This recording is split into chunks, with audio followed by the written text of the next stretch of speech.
And I'm recording. Okay. So, first,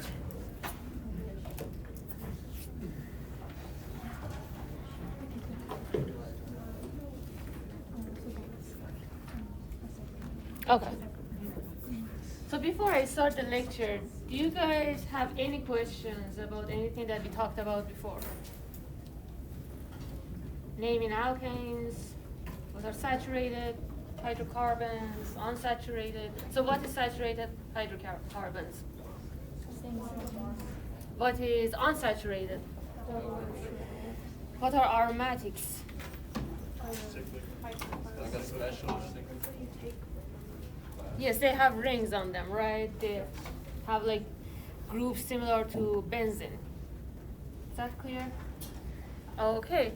So if you want to name alkanes, how do we do that? Okay, what if we don't have any chain? What is the general formula? Do you remember? C N H 2 N plus 1. 2 times N plus 1. Or 2 plus 2. 2 plus 2, right? And then if we had branches, where should we start naming them? So imagine I have like one branch. So if you have the structure written on a paper, and then you have a branch on the left, right? On the second carbon to the left, and you have like 10 carbons. How would you name them? The carbons, left to right or right to left? Left to right, right? You want to reach the branch first. And if you have like 2 methyl groups, when you're writing the name, what would you write for 2 methyl? Dimethyl, right? And something that one student asked me right after the class, and I'm not sure, maybe I didn't answer it correctly. So just like all of you be aware, if you have like methyl and ethyl, when we want to write the name, first we write the ethyl because it's alphabetically prioritized, right? It's like E compared to M.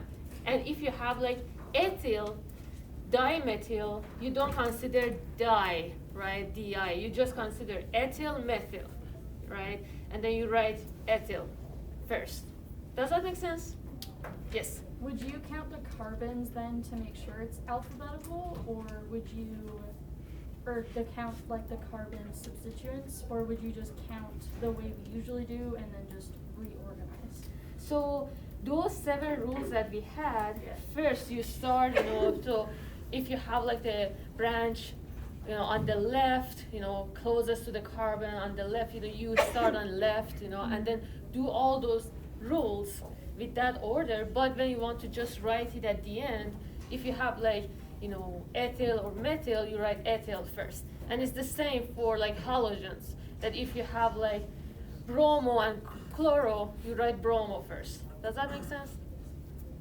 Okay, so I wanted to start with the PowerPoints that I just mentioned, but I thought because you have like this question on your quiz, I thought to just like go through cycloalkanes first and then continue with the lecture, okay? And I just wanted, I would write all of these things literally and explain everything software, so I thought to just like have your, a picture of your book, if that makes sense. So, if you have like, first of all, and I'm recording, okay, cycloalkanes. Can anyone see this well? Probably I can focus more or zoom in more. Is this good? Yep. Okay. So we have like cyclo, and as it's obvious from the name, you have like kind of like, rings or like side, kind of like these ring structures, right? Is that clear? Or they look like a cycle in a sense. So they're not like carbon-carbon, chains that they are like straight line. They form kind of like these round structures. So this is like cycloalkanes.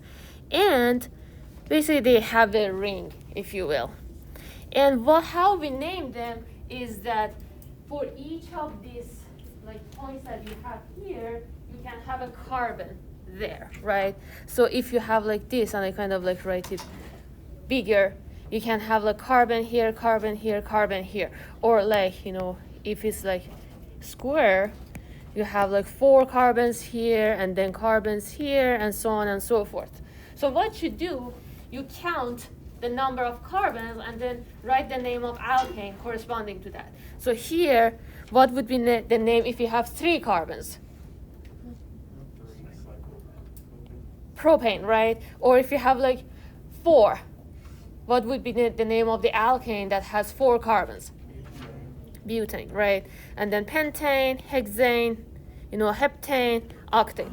And because you have a ring, you just add cyclo before that.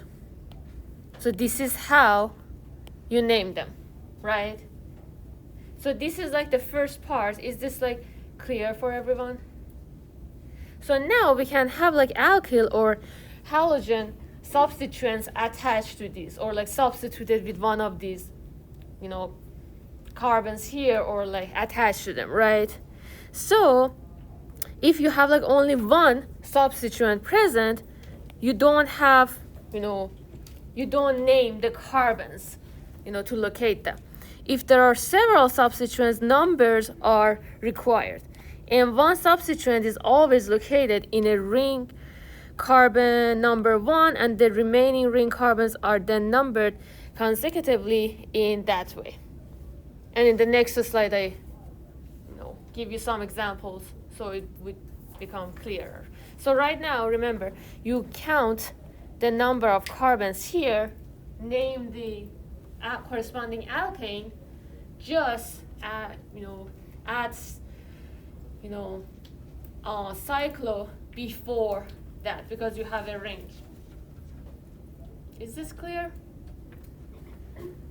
Okay, now let me go to, okay, I want to go to files, and I believe this is this one.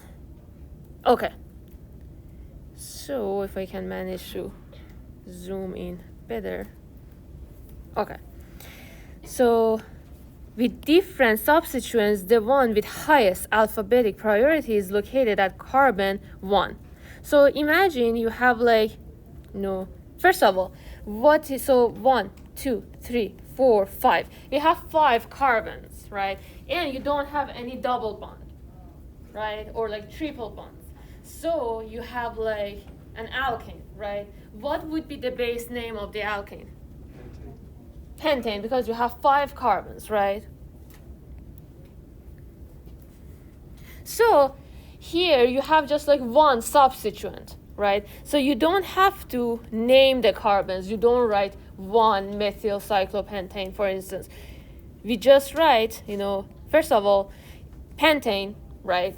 And we add cyclo because it's a ring. And you have like a methyl group here. So you write methyl cyclopentane. Any question about this?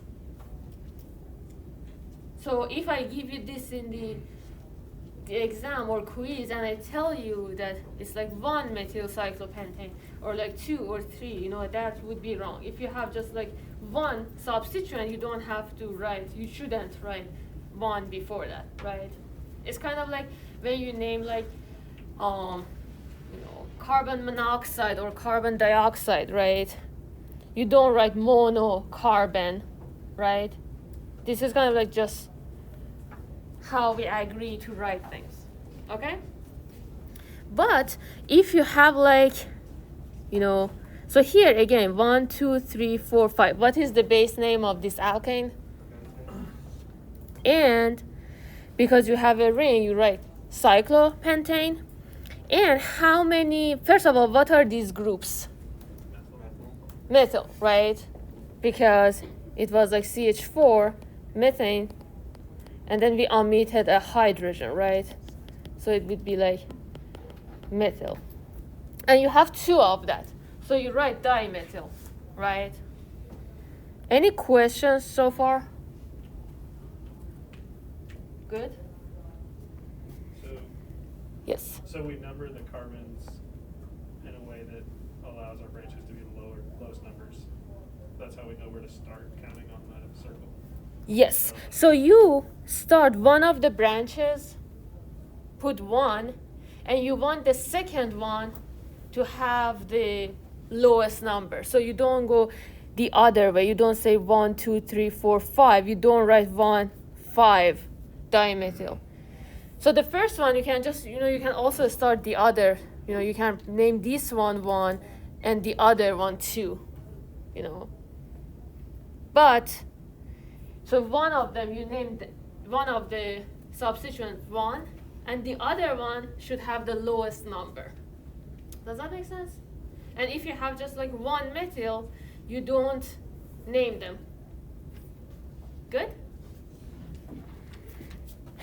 So here you have like, what group is this one? Methyl. What is this one? Ethyl, right? And what is, so we have like 1, 2, 3, 4, 5 carbons. What is the base name of this alkane? Exactly, and you have a ring, so it's cyclo, and you have like methyl here, you have ethyl here. So the one here, you name the ethyl, remember this one has like alphabetically, priority. So you name them 1 ethyl, 2 methyl. So you name this one 1 ethyl, the other one 2, and you don't go the other way. You don't say like, you don't name methyl. So here, if you have both of them are the same, it doesn't matter you name which one first. But if one of them has, alphabetically prioritized like E and M, you name ethyl first. So you name this one first, and you don't go the other way around. You want to reach the other branch sooner. So for that matter, you say 1, 2, 3, 4, 5. You don't say 1, 2, 3, 4, 5. Does that make sense? And you write, 1 ethyl, 2 methyl. So when you want to write them, you don't write 2 methyl, 1 ethyl.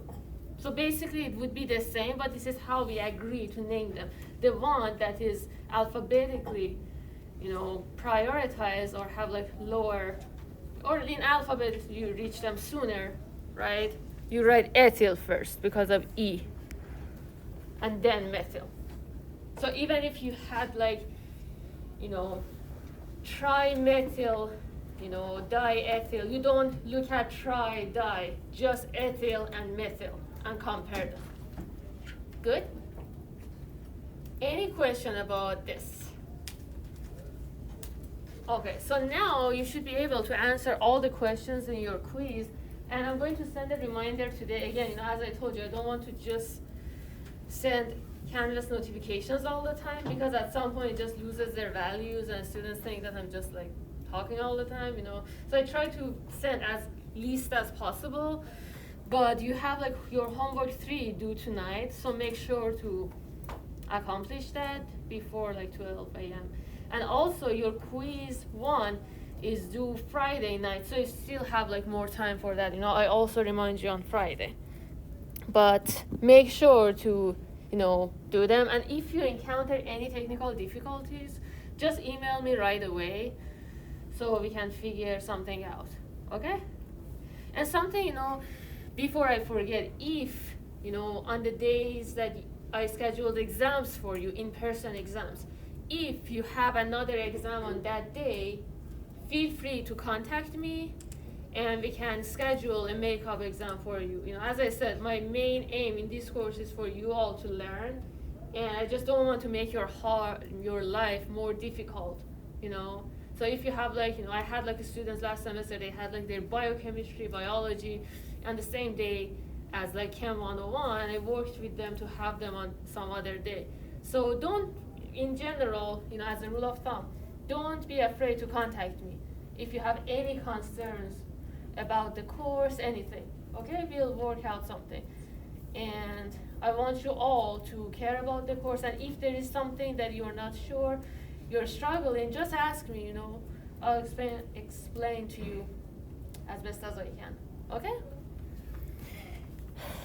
Okay, so now let me go to the PowerPoint that I just told you. Go to the first slide.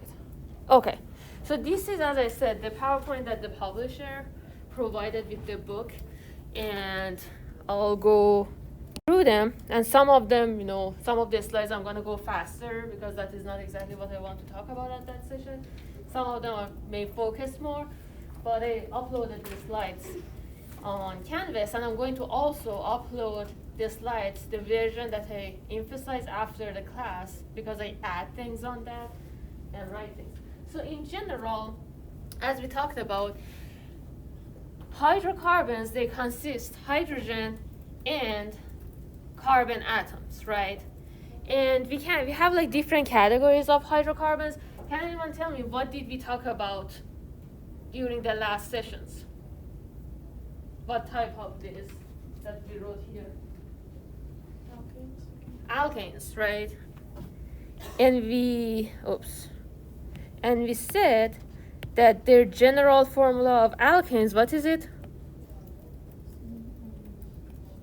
CN? Exactly. And when in the next chapters, we talk about like alkanes and alkenes, and we deal with them later. So right now, we have like aliphatics, which alkanes are like part of them, and aromatics, kind of like we call them arenes, like benzene, right?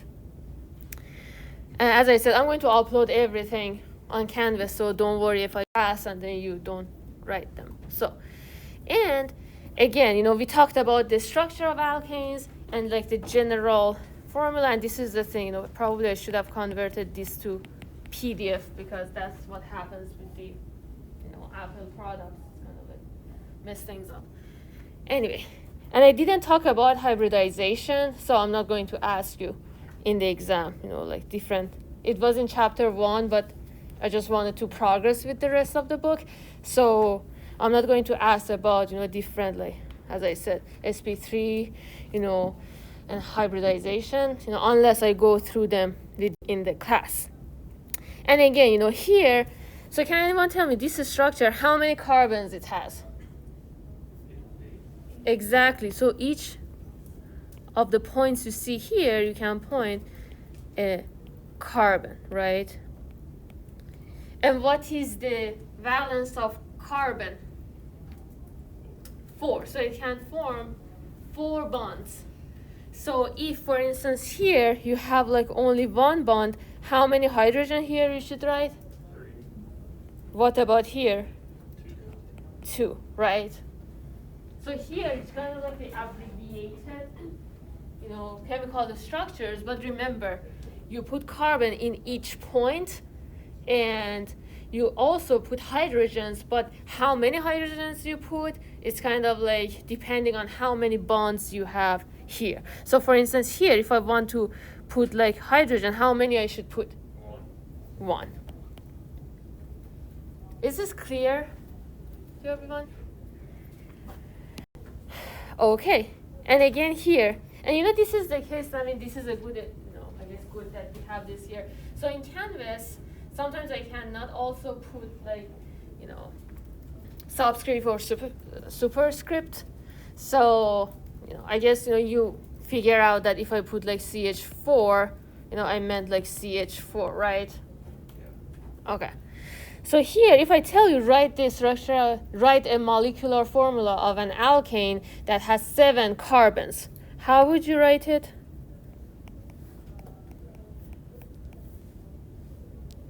Can anyone tell me? Chain of 7 C's. C7 what? Oh, never mind. The molecular formula of an alkane that has 7 carbons, C7H16. right? 2N plus 2. And remember, even if I don't write parentheses, you always multiply first, right? Even if I write 2 plus 2 multiplied by 7, what is the answer to this? right? So you do always multiplication and division first compared to addition, subtraction. And this is also especially important if you have like a, more modern calculator, like, TI, or like algebra. It automatically does that. But if you have like one of those small calculators, the basic ones, or the one in the, your phone or like laptops, if you put this like this, first maybe it just does 2 plus 2 and then multiply by 7 in the calculator. So make sure that first do the multiplication. Okay? Anyway, so it would be C7H16. Good? Okay. And in the, as I said, the slides that the publisher gave me, they didn't talk about like how naming, the compounds. So you should click on that link and it takes you to the page that explains about naming the compounds. But we also went through them in the class in detail. So if you refer to your book or like the previous lectures, you can see those. And in general, remember that CH3 group, what do we call them? Methyl. And then CH2, I guess, okay, so these ones I'm going to talk about, cover in chapters 3 and 4. So you don't have to worry about them. But in general, if you have like alkane, you can write the alkyl. So this is like C2H2N plus 2. And then here you remove a hydrogen, right? So ethane becomes ethyl.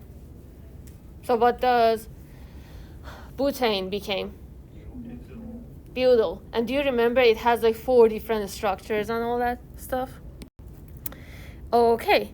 And here, your book explained about like sources of alkanes in section 2.6. And I asked you to read that section 2.6 because it's just like going through, like, it's just mostly explaining sources. It doesn't have much complicated things that, I need to emphasize. But in general, remember that, you can find hydrocarbons in crude oil and natural gas. Okay? And I asked you to read that section and we kind of like review them during the next session as well.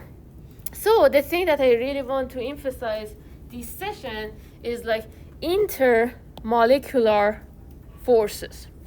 So based on the name, can anyone tell me what are intermolecular forces? Forces in the molecule.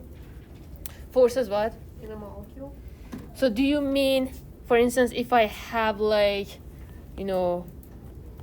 water, for instance, do you refer to the forces between these atoms? Yes. So how many say yes? So when I say intermolecular forces. So here is the part that it becomes tricky. So you have like intramolecular forces and like intermolecular forces. So we can have like water molecules, and maybe you can just consider one water molecule. So the interaction between 2 hydrogen and oxygen atoms just in this structure, we call them intramolecular forces. So that is when you're just dealing with one molecule itself. Basically, the interactions and the forces between different atoms in a molecule. When we talk about intermolecular forces, we mean interactions between different water molecules. So like H2O, water with another H2O molecule. So the interactions between 2 or 3 or like between molecules. Is this clear what I'm talking about? So we have like, yes, question? What's that? So for intramolecular forces, so it would be within, so the question was like, is this it necessarily have to be the same, or does it have to be the same type of molecule? So when you're dealing with like one molecule, for instance, water, you just have one water molecule, right? When you're talking about like intramolecular forces, so it's automatically one molecule because you're just considering that specific. But for intermolecular forces, no, it can be an attraction or like interaction between like water and like methane. So because it's between the molecules, and depending on what mixtures you have or like what substances you have, you can have interactions between different molecules. Great question. Any other questions? Okay. So these intermolecular forces determine lots of physical properties of different substances and different compounds that we have. So one of these physical properties is boiling point, right? That it depends on mass of the molecule and also depends on these interactions and these intermolecular forces. And we're going to talk about them like momentarily. And also solubility, which is the ability to dissolve into a solvent, is dependent on these intermolecular forces. Any questions so far? So what physical properties did I mention right now that depends on intermolecular forces? Exactly, boiling point and solubility, right? There are like several other properties as well, but these are the two that we talk about. So remember, when we talk about intermolecular forces, we talk about interactions between different molecules. So it's not like within one molecule. So in H2O, if I talk about like intermolecular forces in water, I mean interactions between H2O molecules and one H2O molecule and the other one, but not within H2O itself, not between like one oxygen and two hydrogens. Okay? Okay. Now we have like 3 different types of intermolecular forces. So one of them is hydrogen bonding. The other one is dipole-dipole. The other is like van der Waals or London dispersion. And we're going to talk about each of these in the next slides. But as of right now, remember, we have hydrogen bonding, we have dipole-dipole, and we have like van der Waals. How many of you heard of van der Waals interactions before? Okay, can anyone tell me what are those? Like the rearrangement, like undistribution of electrons. Okay, so how are they different from dipole-dipole? I don't know what dipole is, so I don't know. Okay. No worries. Okay, we're going to talk about them in the next slides. Any questions so far? Okay, so first let's start with hydrogen bonding. So just based on the name, when we say hydrogen bonding, what do you think hydrogen bonding is? Considering these are intermolecular forces. Again, if we're talking about like, ammonia, NH3, and then we're talking about hydrogen bonding, we don't mean 1 nitrogen and 3 hydrogen within the molecule, right? We mean NH3 molecule with another NH3, or like NH3 with, if it's like dissolved in water, we say NH3 molecule or with like water molecule, right? So considering that, can anyone tell me what is hydrogen bonding?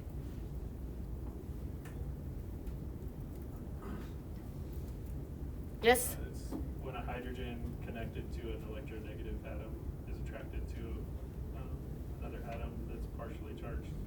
Uh-huh. Yeah.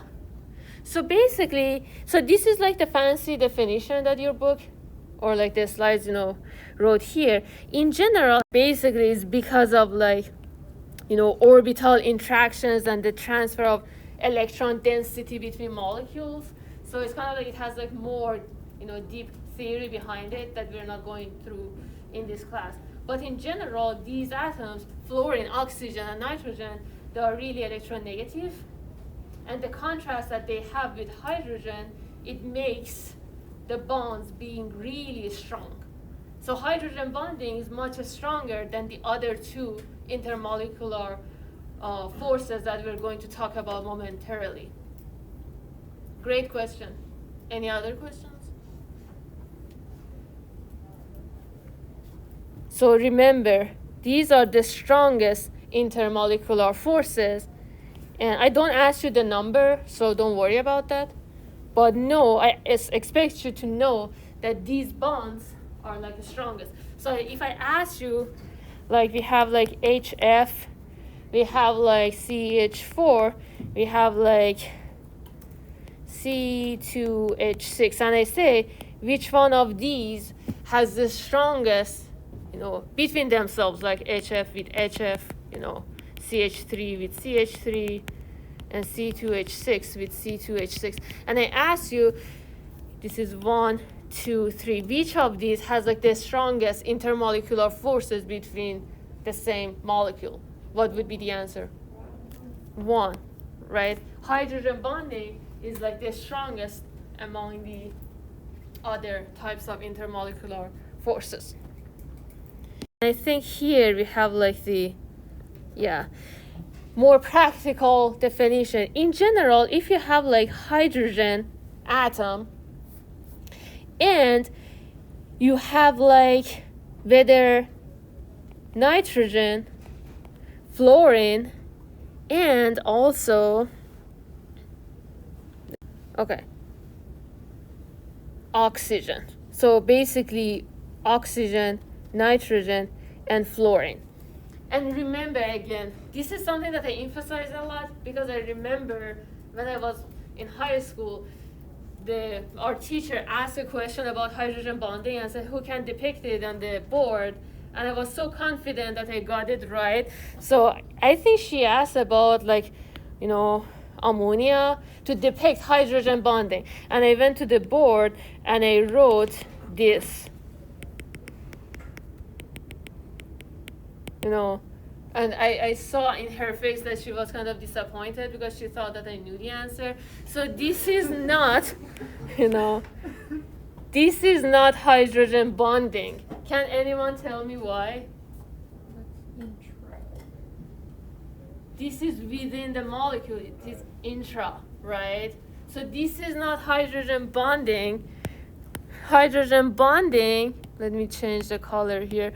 The hydrogen bonding is between hydrogen of one molecule and nitrogen of the other molecule. So it's between the molecules. So I remember this really vividly because of what I just told you. So remember, hydrogen bonding is between hydrogen of one molecule and nitrogen, fluorine, and oxygen.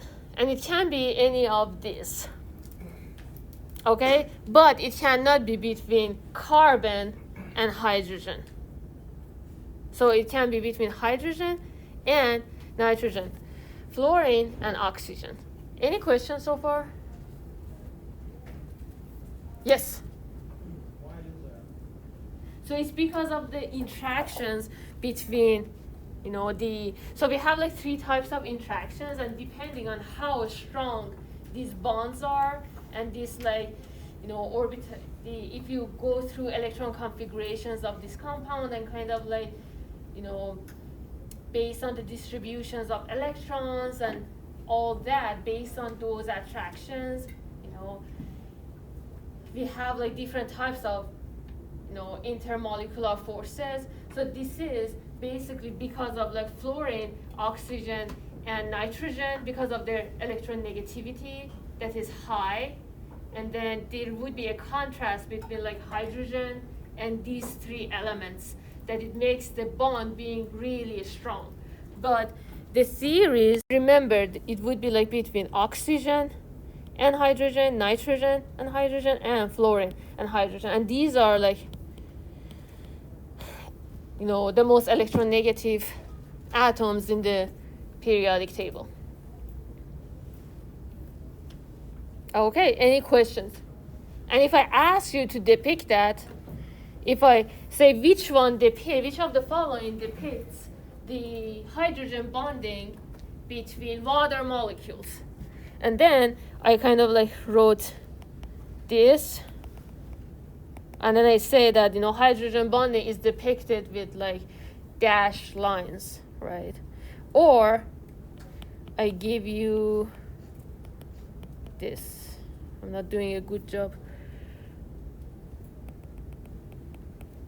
writing this, but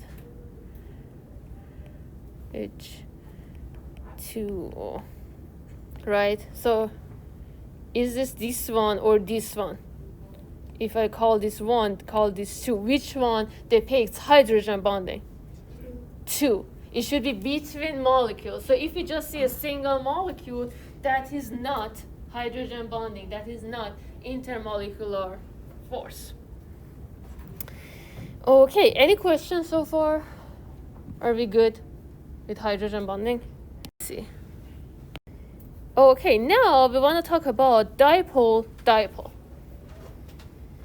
So in general, if you have like fluorine, oxygen, nitrogen with hydrogen, and again, when I'm talking about this, imagine them being like between two different or three different between molecules, like HF and like, you know, another HF molecule, or like NH3 with HF, you know, kind of like. So when we're talking about like dipole-dipole, we have like, you know, arise from the attraction of oppositely charged atoms other than hydrogen in molecules.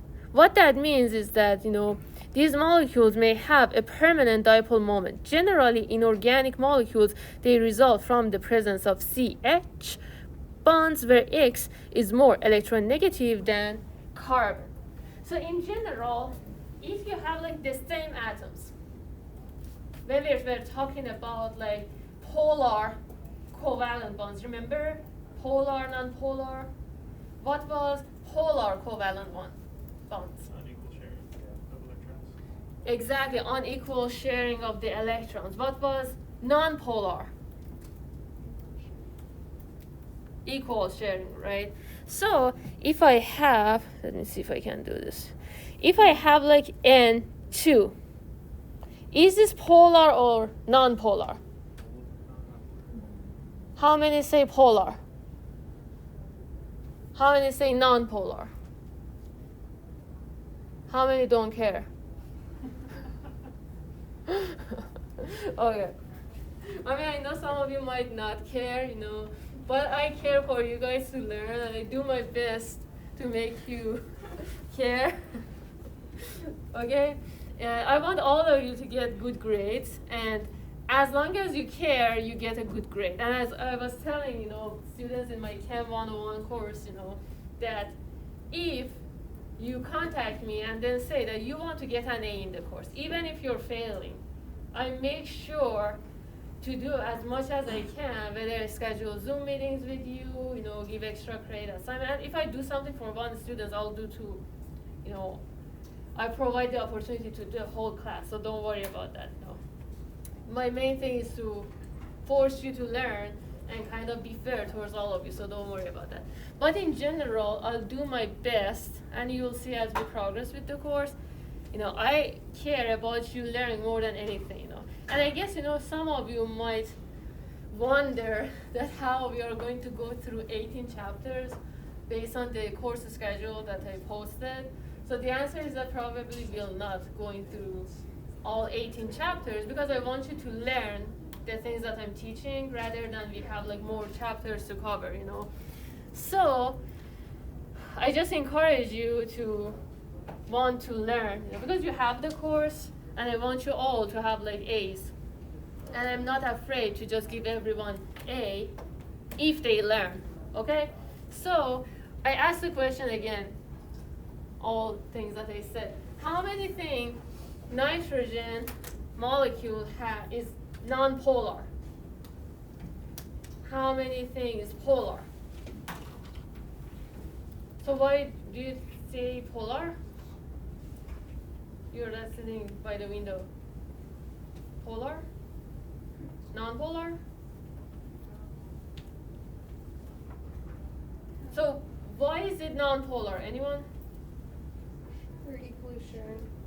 Exactly. So in general, as a rule of thumb, if you have two atoms that are the same,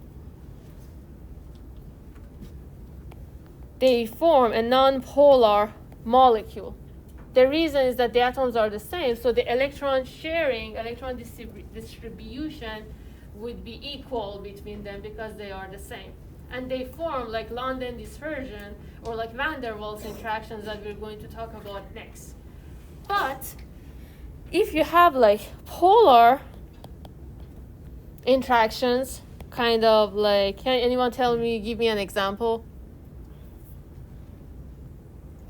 What can be polar? HF. So HF is polar, yes. Or BF. Yes, BF. And so what is wrong with this formula? What is the valence for boron? 7. So where is boron? 5 So in. BH3 or BH2. so the question is, what is the valence for B? And B is boron, right? In periodic table. So can any? That would be 5. So how many say 3? How many say 5? So can anyone tell me what is the valence? Yes? Is the outer shell? No, that's valence. That's valence electrons. Yes? It's the amount of bonds that it can form. Okay. So remember, we have like valence electrons. To see valence electrons, you can just look at the group number.